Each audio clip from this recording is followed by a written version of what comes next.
इसलिए साधक को चाहिए कि वह उन संपूर्ण इंद्रियों को वश में करके समाहित चित्त हुआ मेरे परायण होकर ध्यान में बैठे, क्योंकि जिस पुरुष की इंद्रियां वश में होती हैं उसी की बुद्धि स्थिर हो जाती है। विषयों का चिंतन करने वाले पुरुष की उन विषयों में आसक्ति हो जाती है, आसक्ति से उन विषयों की कामना उत्पन्न होती है और कामना में विघ्न पड़ने से क्रोध उत्पन्न होता है।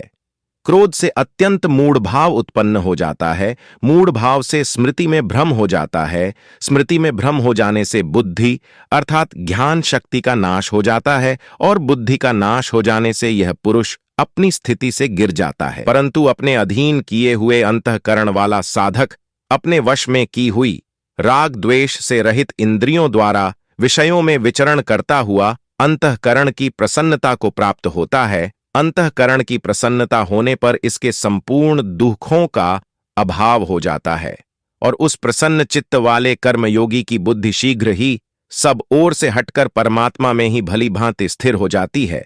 न जीते हुए मन और इंद्रियों वाले पुरुष में निश्चयात्मिका बुद्धि नहीं होती और उस अयुक्त मनुष्य के अंतःकरण में भावना भी नहीं होती तथा भावनाहीन मनुष्य को शांति नहीं मिलती। और शांति रहित मनुष्य को सुख कैसे मिल सकता है? क्योंकि जैसे जल में चलने वाली नाव को वायु हर लेती है, वैसे ही विषयों में विचरती हुई इंद्रियों में से मन जिस इंद्रिय के साथ रहता है वह एक ही इंद्रिय इस अयुक्त पुरुष की बुद्धि को हर लेती है। इसलिए हे महाबाहो, जिस पुरुष की इंद्रियां इंद्रियों के विषयों से सब प्रकार निग्रह की हुई हैं, उसी की बुद्धि स्थिर है संपूर्ण प्राणियों के लिए, जो रात्रि के समान है। उस नित्य ज्ञान स्वरूप परमानंद की प्राप्ति में स्थित प्रज्ञ योगी जागता है और जिस नाशवान सांसारिक सुख की प्राप्ति में सब प्राणी जागते हैं।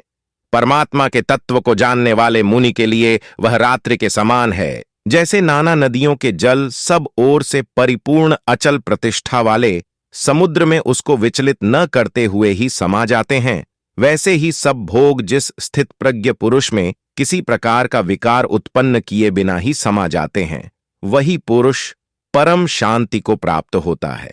भोगों को चाहने वाला नहीं, जो पुरुष संपूर्ण कामनाओं को त्याग कर ममता रहित, अहंकार रहित और स्पृहा रहित हुआ विचरता है, वही शांति को प्राप्त होता है, अर्थात वह शांति को प्राप्त है।